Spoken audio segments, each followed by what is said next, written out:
ইনি যা বললেন তাই সত্যি হলো? তবে কি আমি কিছু ভুল করলাম? ও যোগী বাবা, যোগী বাবা দাঁড়াও, যোগী বাবা, যোগী বাবা, ও যোগী বাবা দাঁড়াও, যোগী বাবা দাঁড়াও না, আমাকে ভাবে একা ফেলে যেও না, আমাকে বলো না তুমি কে? সবই যখন জানিস তখন আমি কে সেটাও নিশ্চয়ই জানিস। না না জানি না গো, কিন্তু জানতে চাই। কেন পিছু নিয়েছিস আমার? আমি তোর সঙ্গে কোনো কথাই বলতে চাই না, যা এখান থেকে। না না এমন করে চলে যেও না গো, সত্যি করে বলো আমায় তুমি কে? তুমি যা বললে তাই হলো। আমার আমার বেল গাছটা কোথায় উধাও হয়ে গেল? ওই বেল গাছের মধ্যে যে আমি বাবা নকুলেশ্বরকে পেয়েছিলাম। আমি জানি তুমি বলতে পারবে, আমি বাবা নকুলেশ্বরকে কোথায় পাবো, আমাকে বলো না গো। আচ্ছা তুই কি এমন করেছিস যার জন্য নকুলেশ্বর তোকে দেখা দেবেন? ও তুই তো বলবি তুই জলেশ্বরকে তুলেছিস, মায়ের চলনাঙ্গুলি উদ্ধার করেছিস, মা তোকে দেখা দিয়েছেন, তুই চাইলেই নাকি ঈশ্বর তোকে দর্শন দেন, তুই তো অনেক কিছুই করেছিস। আসলে তোর মধ্যে বড় আমি ভাব, আমিত্বে অন্ধ হয়ে আছিস বলেই আজকে বেল গাছ উধাও হয়ে গেল। বেশ হয়েছে, তোর মনে আত্মতুষ্টি এসে গেছে, তাই যে কাজে বেরিয়েছিলি তাই ভুলে বসে আছিস। না না ভুলিনি গো, আমি তো ঈশ্বরকে খুঁজতে তার সাধনার পথে বেরিয়েছি। তাই নাকি? তাহলে কালীঘাটে এসে ঘাটি গেড়ে বসে রইলি কেন দিনের পর দিন? কি করতাম, মায়ের মধ্যে যে মায়েরাই ঢুকতে পারছিল না, তাই ওদের কথা ভেবে। মায়েদের কথা ভেবে যে কাজ করেছিস সে তো অনেক দিন সম্পন্ন হয়ে গিয়েছে। মায়েরা তো নিত্য পুজো দিচ্ছে, তারপরেও তো তুই নড়িসনি। রাজার বউয়ের পাপ বিনাশ করছিস, ছোট জমিদারের প্রাণ বাঁচাচ্ছিস, রাজার অহংকার ঘোচাচ্ছিস। আর তোর সাধনা হয়েছে, শিকড় গজিয়ে বসে গেছিস তুই, আর ঈশ্বরকে পাবি কি করে? শিকড় গজিয়ে গেছে মানে? আমাকে দয়া করে বলে দাও, আমি যে কিচ্ছু বুঝতে পারছি না। কেন? তুই তো সব জানতা, এইটুকু বুঝছিস না?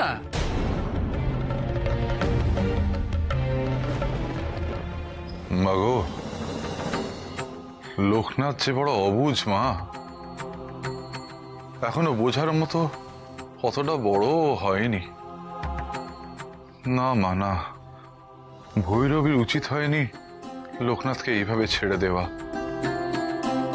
ওকে বোঝানো উচিত ছিল।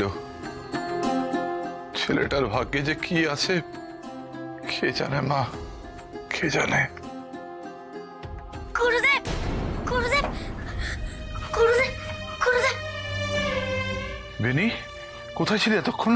লোকনাথের জন্য অপেক্ষা করছিলাম গুরুদেব। শ্মশান পেরিয়ে গঙ্গার পাড়ে বসেছিলাম ওর জন্য, কিন্তু সর্দি নেমে গেল, লোকনাথ এলো না।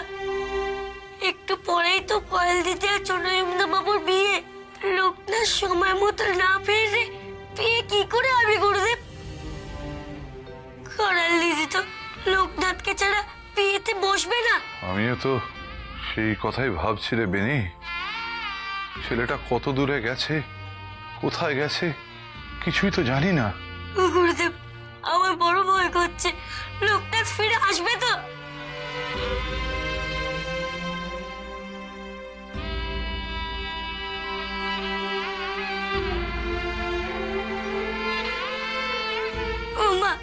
লোকনাথকে ফিরিয়ে দাও না। ফিরবি বলে তো পথে বেরোসনি, তুই তো সাধনার পথে এগিয়ে যাবি বলেই উপনয়নের লাঠি নিয়ে দরজার চৌকাঠ পার হয়েছিলি, মনে পড়ে? অথচ দেখ, এই কালীঘাটে পা দিয়ে তুই এক পাও নড়িসনি। কেন জানিস? কেন যোগী বাবা, কেন? বলছি, আমার এই লাঠিটা দেখছিস, এটাই রাখলাম, তোল দেখি। এই তো তুললাম। ওটা নিয়ে গিয়ে দূরে রাখ।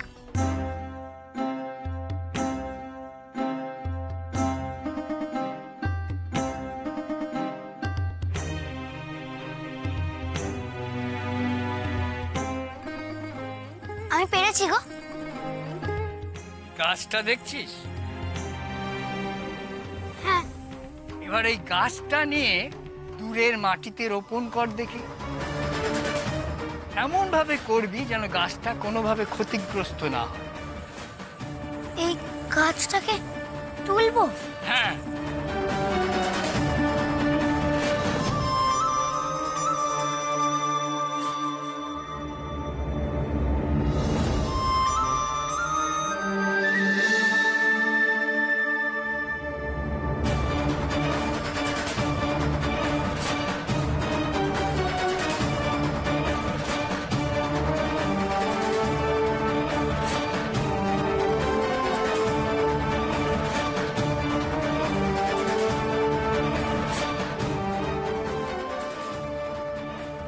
পারছি না গো।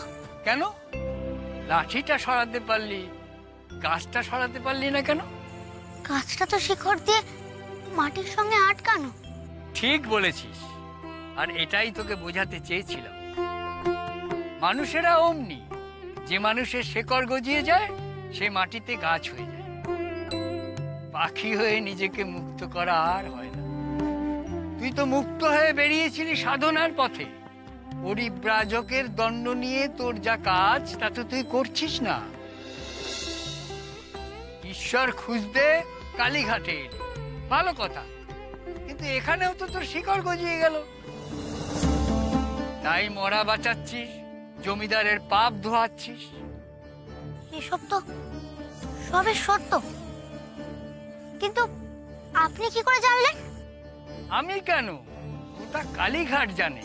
তোর নামে তারা জয়ধ্বনি করে, নিজেদের বিপদ আপদে তোর কাছে ছুটে যায় সমাধানের জন্য। এসব ছেড়ে কেই বা সাধনার পথে যেতে চায় বল?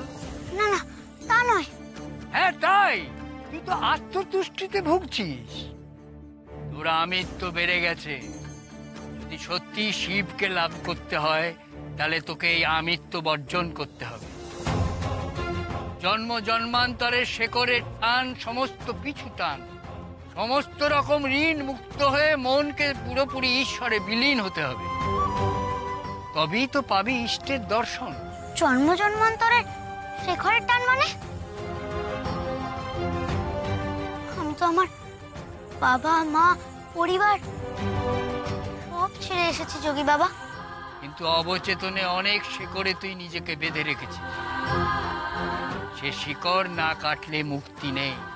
কি করে কাটাবো সেই শিকড়? আমার যে নিজের অবচেতনের উপর হাত নেই। সব কি আমি বলে দেব নাকি? নিজে কি করবি? যা, নিজের শেকড় খুঁজে বার কর, বেরিয়ে পড় পথে। মনে রাখিস, রমতা যোগী আর বহতা জলে শ্যাওলা পড়ে না, কিন্তু স্থির জলে অহং আর আমিত্বের শ্যাওলা জমে। মনের মধ্যে সে শ্যাওলা জমতে দিস না। মন মুক্ত কর লোকনাথ, তা নাহলে আর সাধনার পথে তোর এগোনো হবে না। শিকড়ের সব বন্ধন কেটে এখনই বেরিয়ে পড়। যদি সত্যি ঈশ্বরকে পেতে চাস তাহলে এছাড়া তোর আর কোনো পথ নেই লোকনাথ।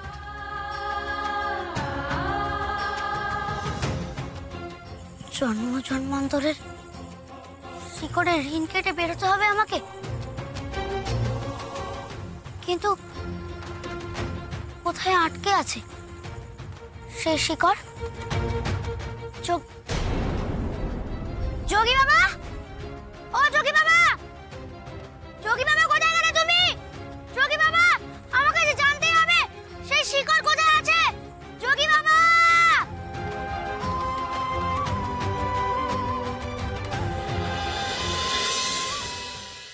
চাঁদ তো ঢলতে চলল। শেষ প্রহরের আগে বিয়ে না হলে আর তো কোনো লগ্নও নেই।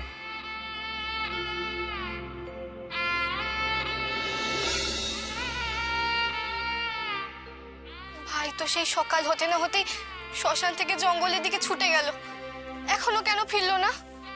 আমাকেও তো সঙ্গে নিল না, তোমরা খুঁজতেও যেতে দিলে না। এখন যদি লোকটা সময় মতো না আসে তাহলে বিয়ে কি করে হবে? রাতের বেলা জঙ্গলে কত রকমের ভয় থাকে। লোকনাথ যদি কোনো বিপদে পড়ে আমরা তো জানতেও পারবো না।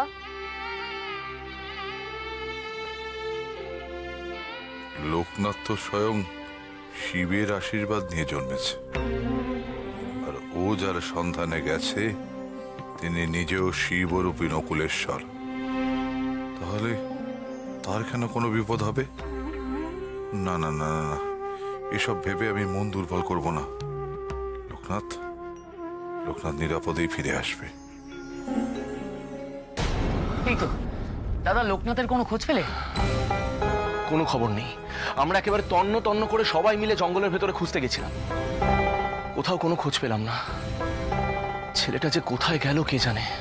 এই জঙ্গলে রাতের বেলা বেশি ঘোরাফেরা করা উচিত না। একবার পথ হারালে ফিরে আসা খুব মুশকিল। তাহলে কি লোকনাথ আবার হারিয়ে গেল মনের মধ্যে? এ লোকনাথ, তুই কেন ওকে নিয়ে গেলি না ভাই? বিপদে পড়লে তোকে কে বাঁচাবে? কাঁদিস না বেনি, কাঁদিস না। আমি মায়ের কাছে যাচ্ছি। তিনি লোকনাথকে ঠিক রক্ষা করবেন, ঠিক করবেন। কাঁদিস না, কাঁদিস না। আজ রাতের মধ্যে যদি লোকনাথ না ফেরে তাহলে রাত ভোর হতে না হতেই আমাদের আবার বেরোতে হবে। মা, মা গো, মা, মা, আর কত তুমি পরীক্ষা নেবে লোকনাথের? মা, আর কত পরীক্ষা নেবে? ছেলেটাকে আর কষ্ট দিও না মা, আর কষ্ট দিও না। লোকনাথকে ফিরিয়ে এনে দাও মা, ফিরিয়ে এনে দাও।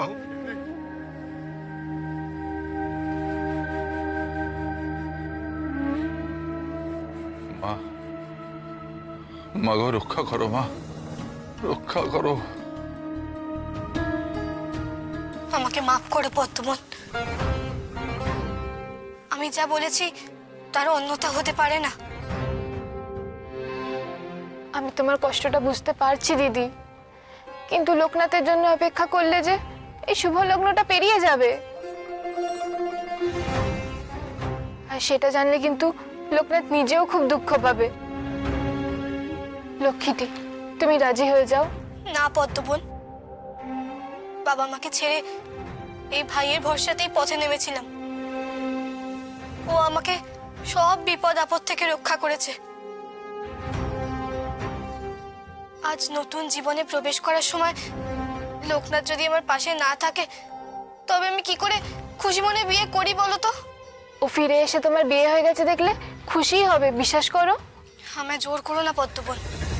লোকনাথ সম্প্রদান করলে এই বিয়ে হবে, নইলে হবে না। এ কি করছো করালি? এইভাবে বিয়ের আসন ছেড়ে? আমি মায়ের কাছে যাচ্ছি ওর জন্য প্রার্থনা করতে। লোকনাথকে ফিরতেই হবে। লোকনাথ ফিরে এসেছে। লোকনাথ,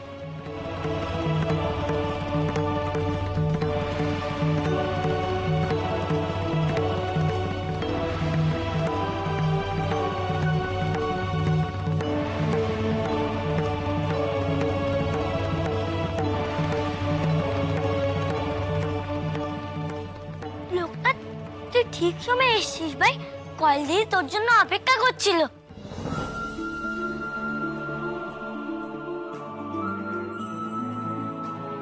জানিস, কয়েল দিদি আর ছোট বাবুর বিয়ে হবে আজ। সত্যি ভাই, তুই আমার জীবনে নতুন করে খুশি এনে দিয়েছিস। আজ আমার বিয়ে তুই নিজে দাঁড়িয়ে দিবি। মাকে সেই তখন থেকে ডেকে চলেছিলাম লোকনাথ, যাতে বিয়ের লগ্ন পেরোনোর আগেই তুই ফিরে আসিস।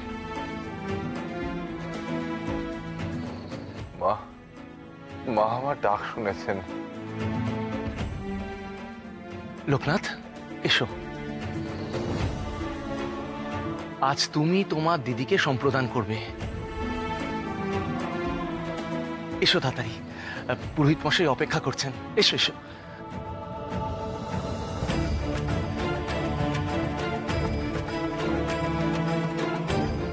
ভাবছো লোকনাথ? এসো।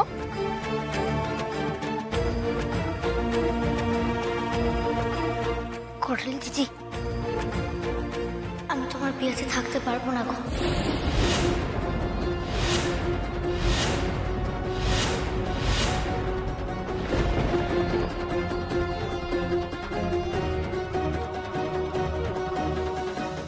এ তুই কি বলছিস ভাই? আমার বিয়েতে থাকতে পারবি না কেন? লোকনাথ, বিয়ে তো এক্ষুনি হবে।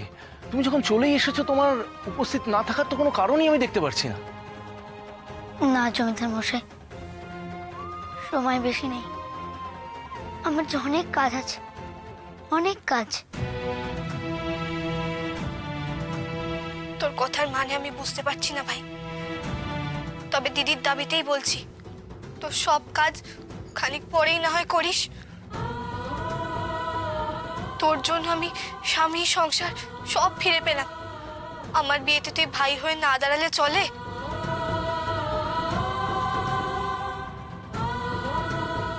না গো করালি দিদি, আমার যে সময় নেই। কেমন করে তোমায় বোঝায়? তুমি আমার প্রাণ ফিরিয়ে দিয়েছো লোকনাথ। তুমি আমার কাছে ঈশ্বরের সমান। তোমার উপস্থিতি ছাড়া, তোমার আশীর্বাদ ছাড়া আমি কি করে করালিকে নিয়ে নতুন জীবন শুরু করব? না লোকনাথ, তা হয় না। আমার যদি সময় থাকতো তোমাকে বলতে হতো না ছোট জমিদার মশাই। করালি দিদির বিয়েতে আমি থাকতামই, কিন্তু আমার যে একদম সময় নেই। অনেক দেরি হয়ে গেছে।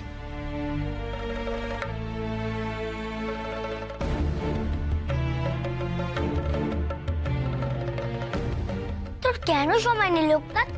কিসের দেরি হয়েছে? আমাকে বেরিয়ে পড়তে হবে বেনি। নিজের শিখরের খোঁজে যেতে হবে আমায়।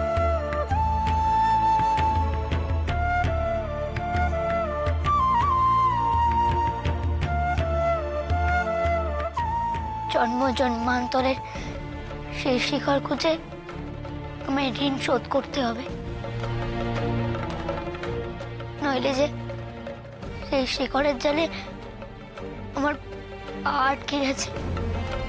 আমি আমার আরাধ্য দেবতার কাছে যেতে পারছি না।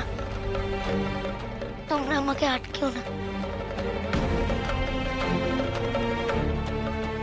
এই বয়সে লোকনাথের মনে এমন চিন্তার উদয় হলো কি করে?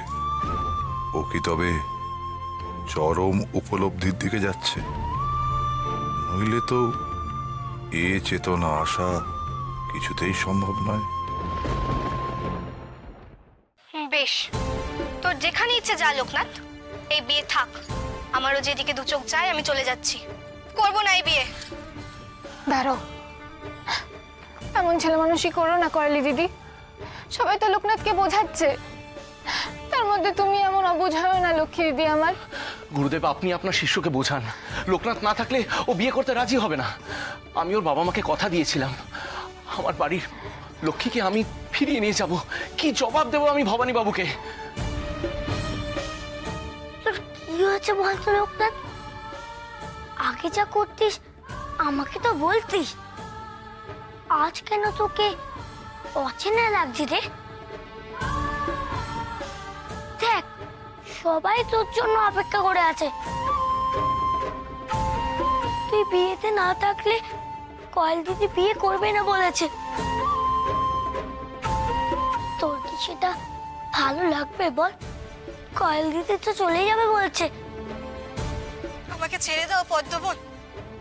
বিয়ে, স্বামী, সংসার, সুখ আমার ভাগ্যে নেই। আমি বনে বনেই ঘুরে বেড়াবো, সেই আমার নিয়তি। এমন করো না গো, আমি বলছি, আমি তোমার বিয়েতে না থাকলেও তোমার বিয়ে সুখের হবে। আমাকে এই মায়ের বাঁধন থেকে মুক্ত হতে হবে করেল দিদি। তোমরা আমার পায়ে শিকল পড়িও না, তবে যে আমার সন্ন্যাস নেওয়াটাই বৃথা হয়ে যাবে।